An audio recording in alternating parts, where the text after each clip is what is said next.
In this world, gates have merged to Earth, the dimensional rifts that suddenly appeared all around the world. Ferocious monsters floor out from these gates that connect to other world, making the surrounding areas sealed off as danger areas, isolated and off-limits. But there's only ones who can enter at this gates. These people are with special abilities called skills who can hunt monsters. And these people were called as hunters. One of them were unfazed from the goblins that lunging at her. She says, "I'm more than enough to handle this alone." This girl is confident to turn these goblins into ashes. She instantly killed these goblins in single attack. The goblins was burned into crisps. The guy saw him was amazed for her incredible power. He said, "This is the strength of the youngest genius S-rank hunter known as the Flame Sword Princess." This was Karen Hamura, a 15-year-old S-rank hunter. She was known to be one of the strongest hunter at young age. She told to everyone that she already taken care of the small fry. She added this hunting ground is classified A rank.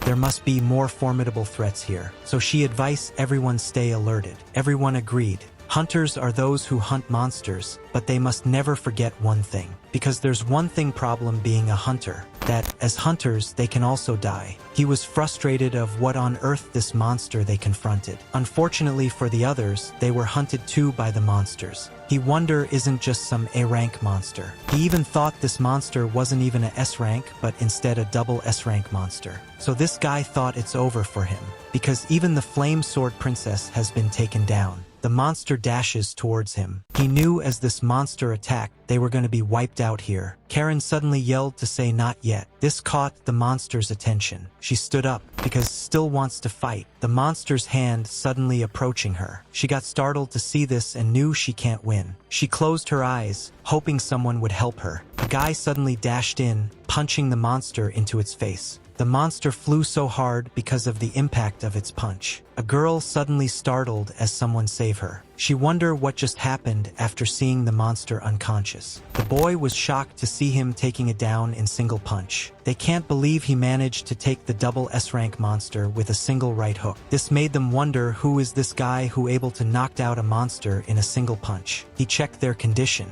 but as he recognized him, he thought it was impossible. Because this guy is the weakest F-rank hunter known as Musclehead. And this guy is Kango Kuramiya. He heard it from him. He knew he was that guy up until now. However, there's a guy observing him in a white uniform. This guy smirked at Kango. He looked at him too and told that he's not the weakest guy anymore. For him, this is his reborn strength. 3 days ago, Kango was doing his daily training. He was even reach a 100 sets of pull-ups. As he finished, he rest a while. He complete his physical training. Next was endurance running. He took a sip of his drink. Even though it tastes bad for him, this strong drink has such an intense cocoa flavor. Kango was aiming to get strong, stronger than anyone, and stronger than anything else. However, there was people noticed him. "Hey, isn't that guy the weakest one around?" the bonnet guy said. The other one added, "He was an F-rank with no skill and just a musclehead relying on his physical strength," and Kango heard it all. They talked about him being struggles with a single F-rank monster like a goblin, and they even make fun of him being unable fight against just one little goblin. Kango head to Hunters Guild at Tokyo Shinjuku headquarters. Kango's hunter license has been confirmed. She told to Kango with his record, Kango is currently have no solo assignments. It is because he is the only hunter to remain at the lower rank for over 5 years, she said. She gave him advice joining a party that's recruiting members instead of going solo. That is if they will even accept you,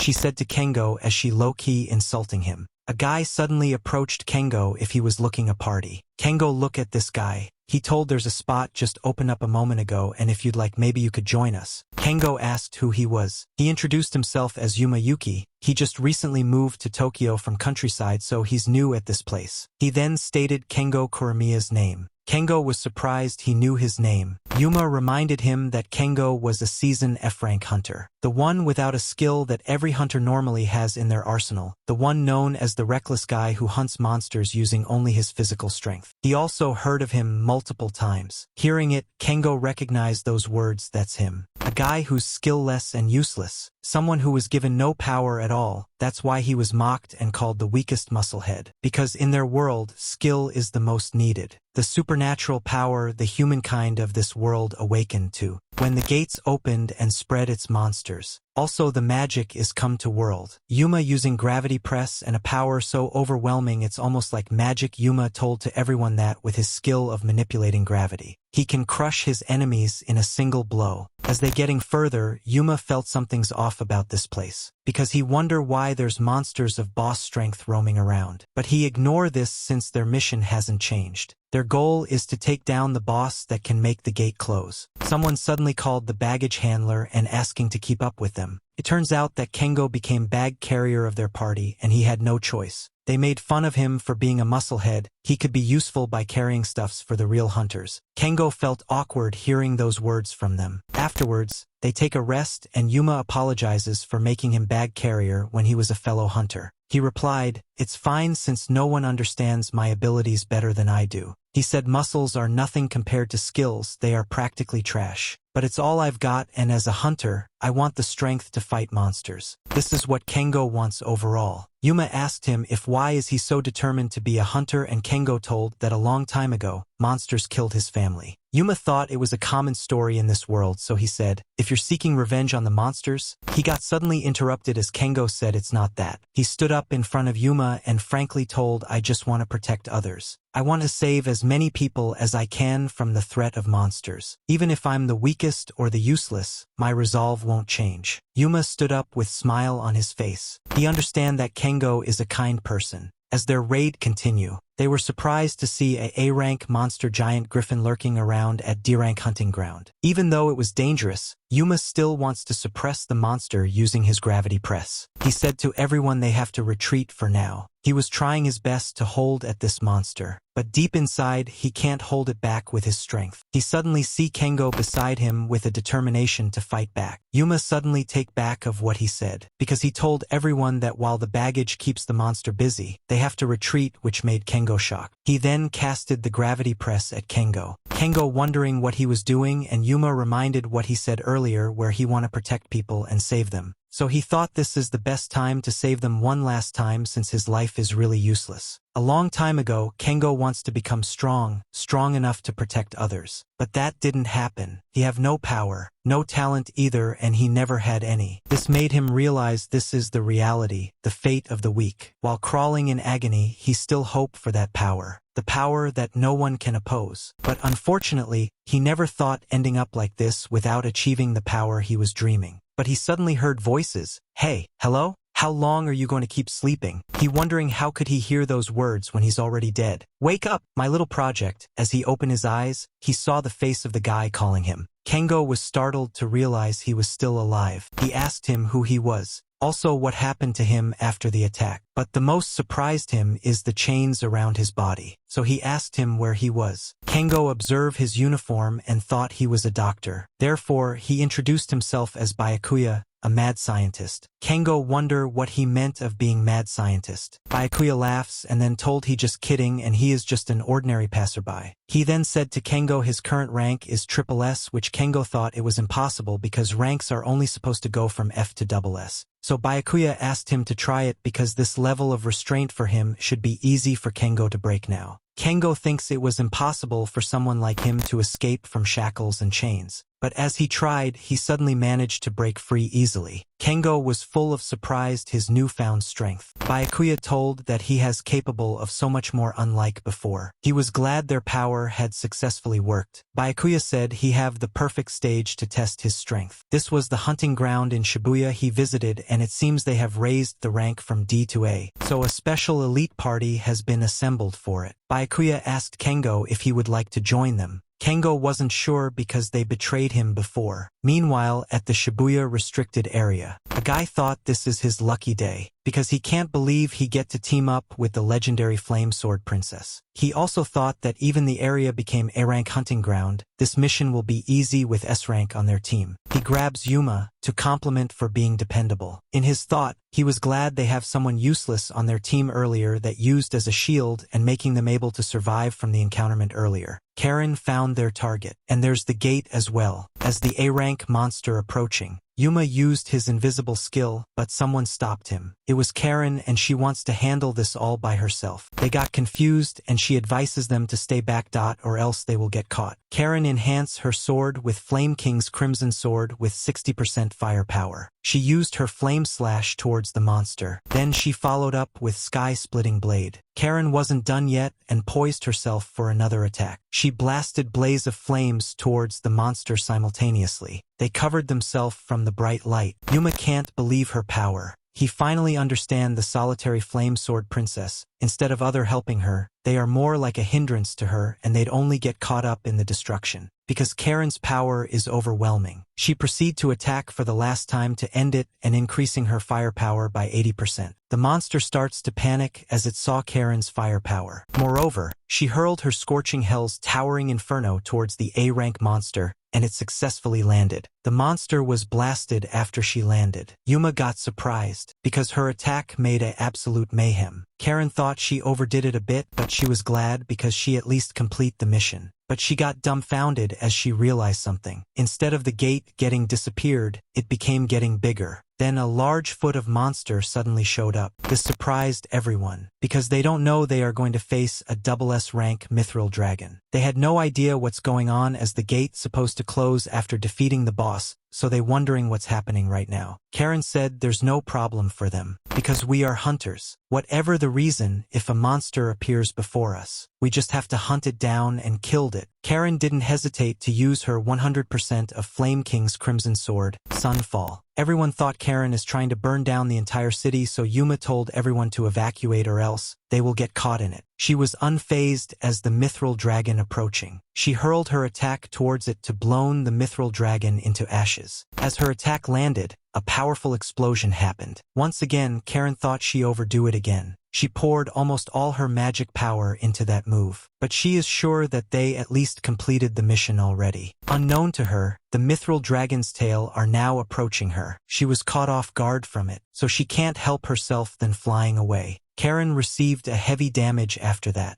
She can't believe this was happening, because that monster completely unharmed with her full potential. She was disappointed for herself. Her power is a gift from the gods, a talent that's given to save the world from monsters. That's why she wants to fight with the power given to her by the gods. She was determined to defeat monsters in order to save the world and guide the people. This is the story of a hero that she wants to become. But she remembers she must get stronger than anyone and stronger than anything. So Karen didn't give up with determination to get stronger. So she confronted the monster once again. Yuma was surprised to see Karen was still alive. She wants to challenge the mithril dragon once again. She can't afford to lose. She wants to show to everyone that she was still able to fight. But as the mithril dragon reaching its hands towards her, Karen starts to realize that she can't win. Even though she's the strongest that's supposed to be the hero and save this world, she left no choice and begged that someone help her. Someone suddenly dashes towards her. It was Kango, and he instantly punched the monster. The mithril dragon was caught off guard and flew all over the city. Karen was surprised of what just happened. She began to wonder. Even Yuma was surprised by a single punch. He managed to take down the mithril dragon. He can't believe Kango took down an S-rank monster with just one right hook. For Yuma, there's no way this can be real. Karen left speechless while Kango was in front of her. While Karen wondered who he was, Yuma can't believe and said he was the weakest F-rank hunter, the useless musclehead, Kango Kuramiya. As Karen heard it, there's no way that can be right because he took down a monster that even her as an S-rank couldn't handle. But a single hit, it nearly impossible. But Karen saw the monster disappear, suddenly appear in front of Kango. She was surprised to see this monster able to move underground. But Kango wasn't scared of it. He instantly punched the mithril dragon that causes it to flew above the sky. Karen was dumbfounded once again, as Kango punched the mithril monster's gut. Just like that, Kango easily took down the mithril dragon, the gate slowly disappearing from the sky. Even though Yuma see it, he still can't believe a useless guy labeled as Musclehead defeated the mithril dragon that even Flame Sword Princess can't. He awkwardly smiled at Kango after he remembered what he did earlier at him. Kango starts to wonder if it was really over after he only hit it twice. But this is not the right time for him to think about it, because this strength he had is way too unfair for him. Suddenly, a flying bat-like creature caught their attention. It was Byakuya, and he was glad that Kango defeated a high-rank dragon with resilience scales with 2 punches and completely knocking it out. This exceeded his expectations, so he knew Kango will change his life after this. Byakuya is sure that he created the one who will transform this world and will be called as the savior.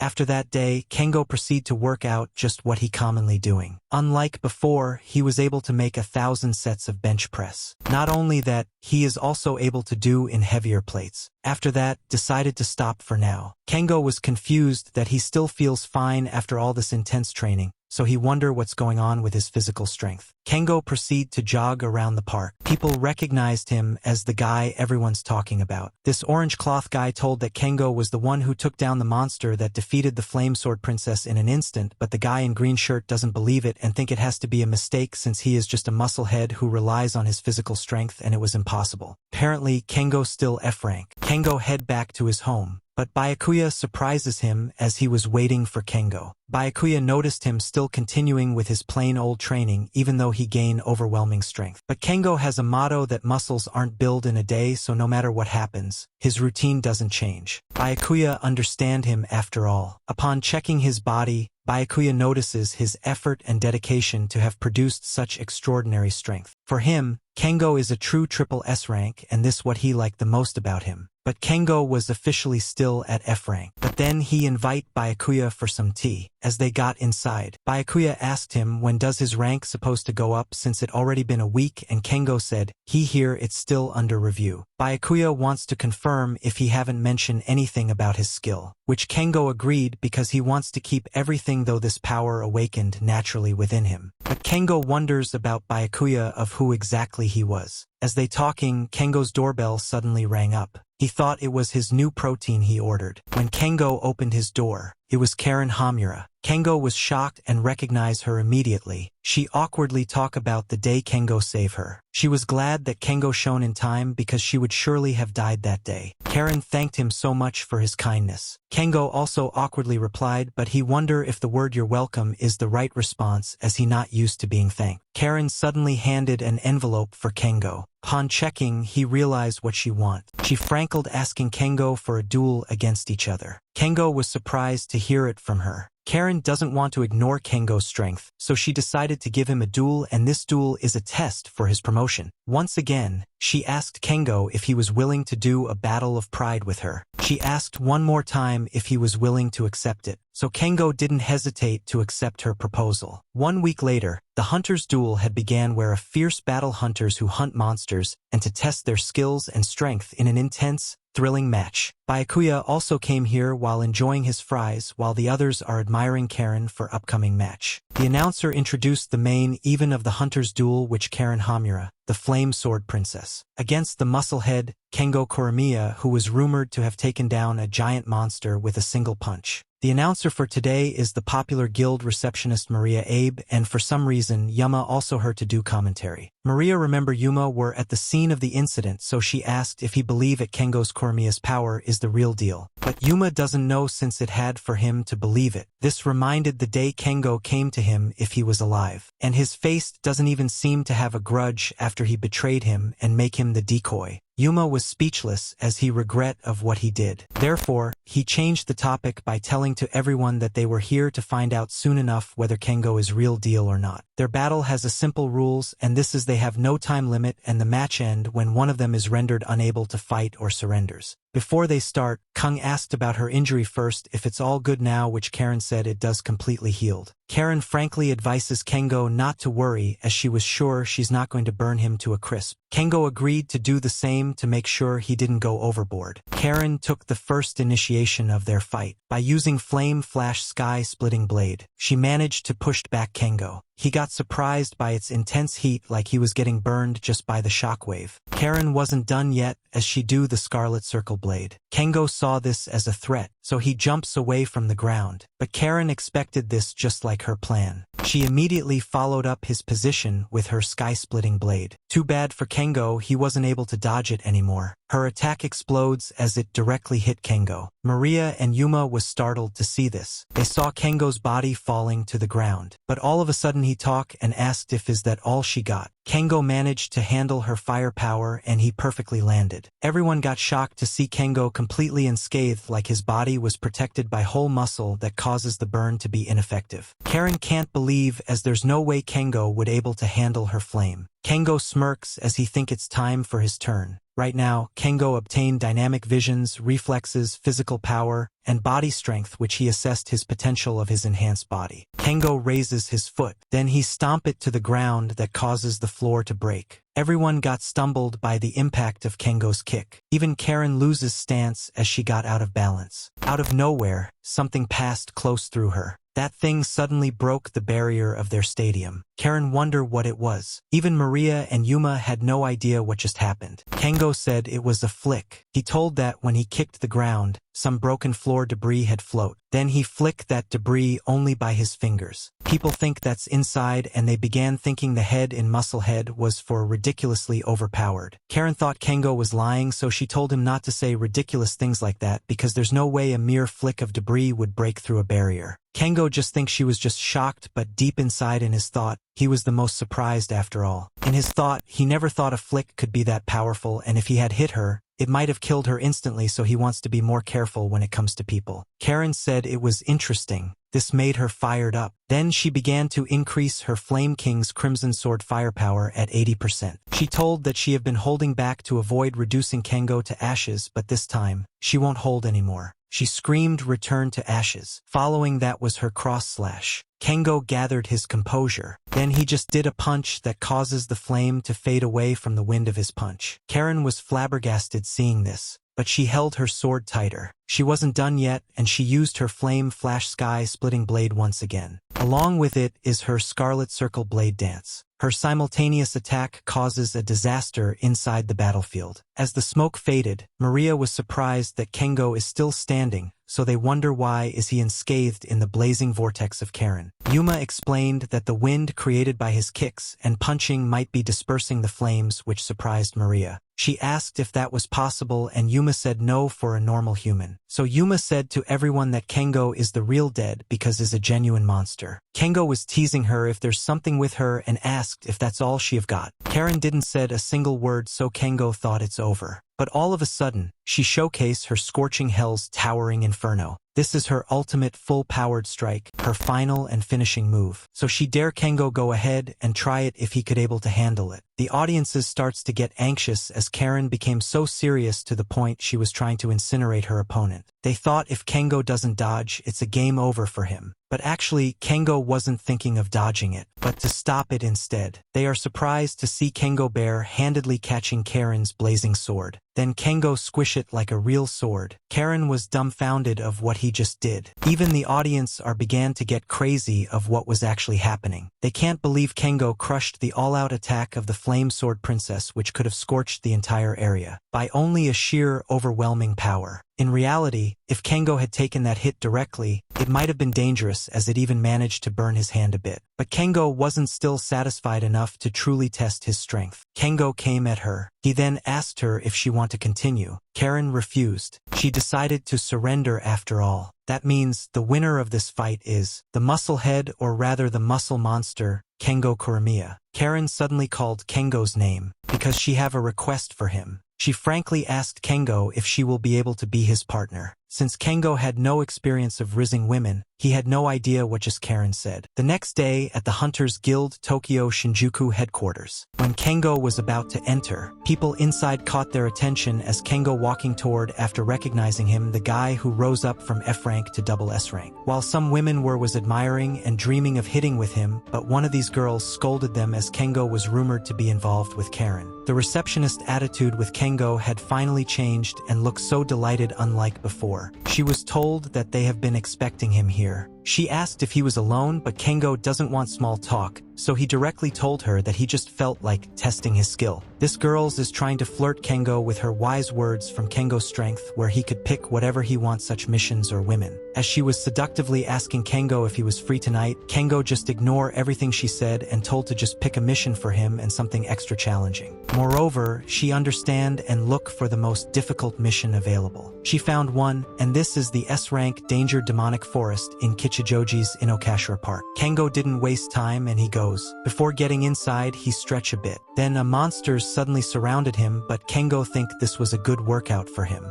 There are some various monsters like demon monkey, giant snakes, man-eating plants, insects, and even monster birds. Kango closed his eyes, as he think that even these monsters are B rank or higher, just one of these would have been fatal for him. But his current power, he was sure this wasn't the problem. The monsters suddenly lunge at him all at once. Kango don't feel like he could lose against these monsters. As one of the monster preparing to attack him, he jumps above it. Then he prepare himself to strike. He instantly defeated this monster. With Kango's exceptional dynamic vision, it's as if the world has stopped moving for him, which truly unfair. Because of his newfound powers, he became unstoppable. This made him think he was too overpowered even he faced triple S-rank monsters. He told these monsters feels lacking. Kango ironically asked the giant snake if what's wrong as its fangs can't pierce him. For Kango, ordinary monsters really are lacking in power. He then slammed so hard his hand into the giant snake. The impact scares the bird monsters. After defeating all the monsters at this place, he wasn't satisfied yet as he wants to find a bigger opponent. So he guessed even strong people have their unique struggles. This reminded him the last time Karen asked him to be her partner. She added that she wanna form a party with him. Kango was low-key felt disappointed after that's what she meant by partner. Karen looked down. She always fought alone because she was afraid to endanger her allies. But if Kango is with her, she wouldn't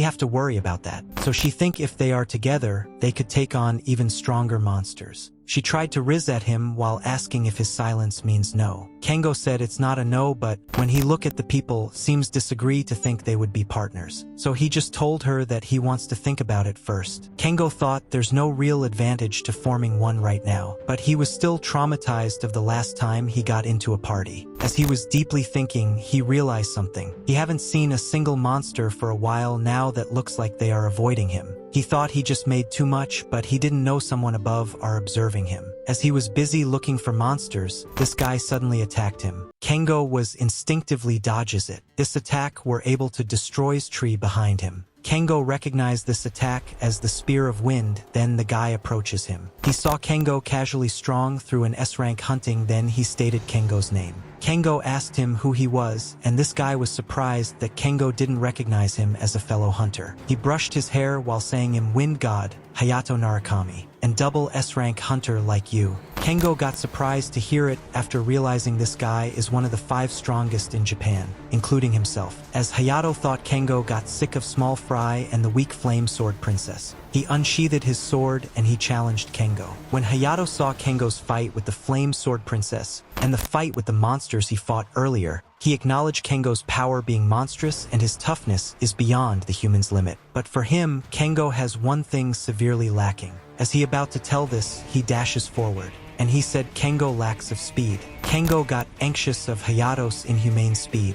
After Hayato dashing all over him, he asked Kango of how's that as if was too fast for him to react in it. He told that his skills allows him to control the wind as he wish as the wind god. He even shows that he can ride the wind, which helps him to hunt his enemies. He suddenly attacked Kango with full force. Kango were able to dodge it while agreeing he was fast, but he saw a flaw of his speed where he can to track his attack. Hayato suddenly vanished from above. Turns out he was already behind him and Hayato teases him for being too slow. Kango was off guard of Hayato's speed that caused him to receive multiple slashes. Kango was startled what just happened. He can't believe what Hayato did after he just took his eyes off him for a split second. Seeing Hayato at this state, he finally understand the true power of a double S-rank hunter. Hayato strikes once again, but Kango evaded it. Because of Hayato's deadly strike, he even destroys the trees behind Kango with only shockwaves of his attacks. So he told to himself if he had just dodged his strike without stepping back, he would be dead.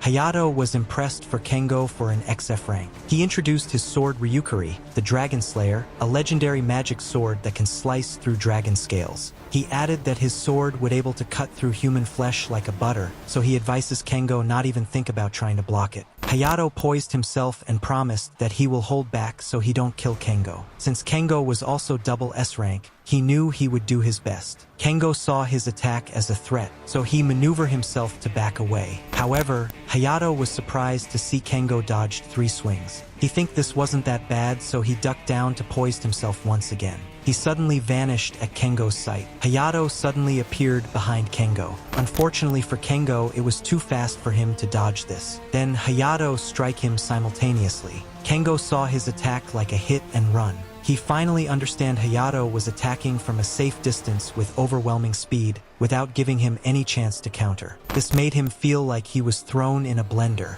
Hayato made fun of him after seeing him sitting like this while he was continuously striking Kango. He even insulted Kango for being musclehead who's relying on power and toughness. Hayato was disappointed for Kango after all, so he wants to strike him to end him. But Kango saw an opening and punched his face directly. Hayato got surprised as Kango did this. He wondered what just happened. While Kango moving forward, he told that it was a counter. Kango was proudly asked him it worked, didn't it? An unexpected strike has its effect. Hayato realized that Kango planning to do this from the beginning. He explained to him that he was preparing for this, getting used to his speed and studying his attack rhythm. Also, he decided that if he was going to strike, it would be a one-hit finish and he didn't think he would win otherwise. Kango thanked Hayato for being a formidable opponent and giving him a good fight. Hayato was surprised for his kindness, so he smirked. He grabs Kango's hand after having a pretty good time too. Hayato asked Kango if he hit him a bit too hard as his head feels like spinning. Kango thought it wasn't that hard as he only used 5% of his strength. Hayato was surprised and Kango explained that he didn't want to kill him, so of course, he held back. He even considered blocking his sword with his arm, but he decided not to do it, which Hayato think it was a good call. Kango doesn't want to break such an expensive sword and have to pay for it. Hayato was surprised to hear that Kango worried about the wrong thing. Then this made him realize Kango was more crazier than the rumor says.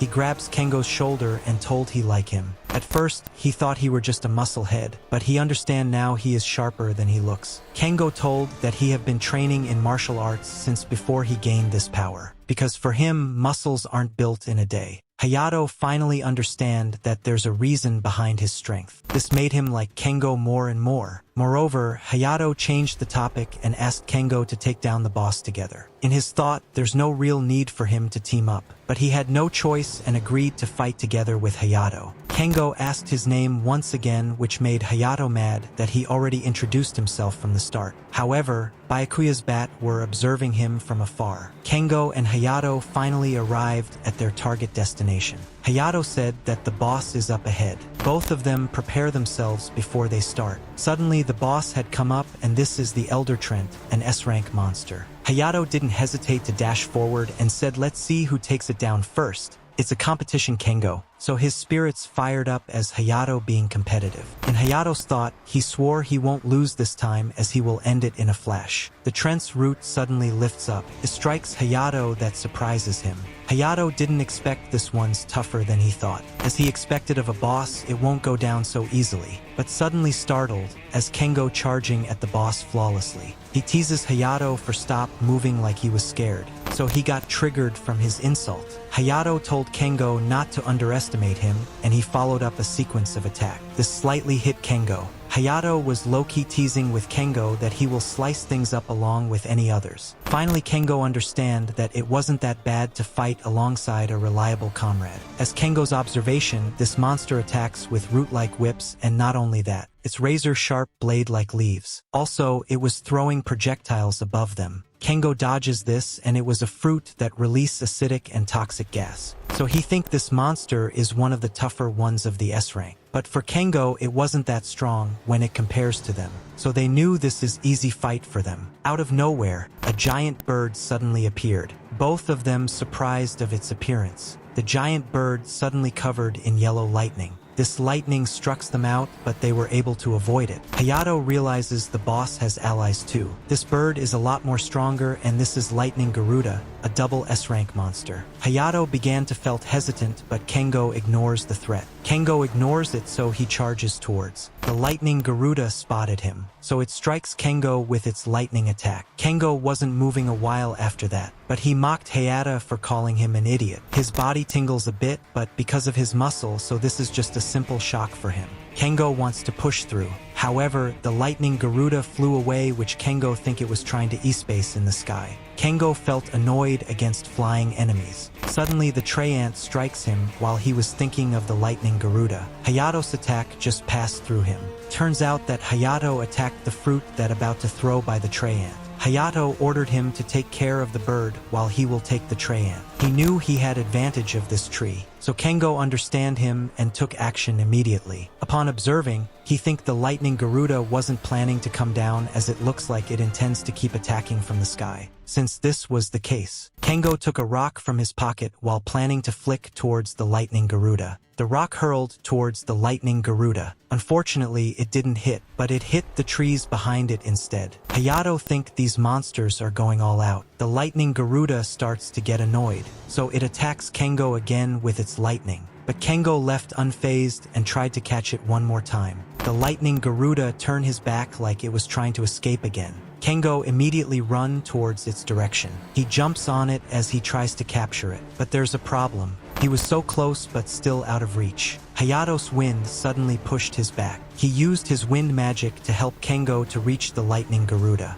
Because of that, Kango was able to get in front of it. He thanked Hayato for giving him a good support. Because of his help, he was able to land a powerful attack to the Lightning Garuda. This made the Lightning Garuda fall into the ground. That attack causes it to lose its consciousness. But all of a sudden, the screams towards Kango. He got startled from it. Kango landed directly towards the Lightning Garuda. The Lightning Garuda smashed into pieces. Kango celebrated his victory, and he is hyped up. He thinks the only problem now is the tree monster. Hayato said he just finished up. He also ended his opponent as well. They are so happy as they finally defeated the monsters. Because of that, the gate finally closed. Hayato told to Kango that it was an intense fight, and having 2 double S ranks makes it a piece of cake for them. But Hayato was confused on one thing. He never hear anything about there being 2 bosses. Not only that, the one Kango took down was an double S rank monster. So he think the monsters wasn't match the hunting grounds danger rank, which Kango agreed when it also happened in Shibuya. Hayato began to wonder what's going on. Suddenly someone asked if they would like to know. This surprised Hayato and Kango. This guy has devilish look, and he was the one doing this issue. Hayato eagerly asked who he was, because by seeing this person doesn't look like a human, but a monster. However, his appearance seems look far too much like a person for him. He replied that he either human nor monster. So he introduced himself as Demonkin, and he advises them to think of him as a higher being than humans or monsters. He added that he was a foreigner from a different world, and this world was called Demon Realm. They got startled as they heard him talking at their back. Kango got shocked. They immediately moved back as they wondering how he was able to move just a blink of an eye. Demonkin raises his hand and saying, "I'm the one who's nurturing the gates, sending stronger entities into this world just to ravage." Then he attacked them with a bright burst of energy. Hayato dashes upwards while thinking of taking him down will be the end of everything. Hayato successfully strikes Demonkin. He acts like he feel the pain, but he suddenly smiled. Hayato's sword broke into pieces that surprised him.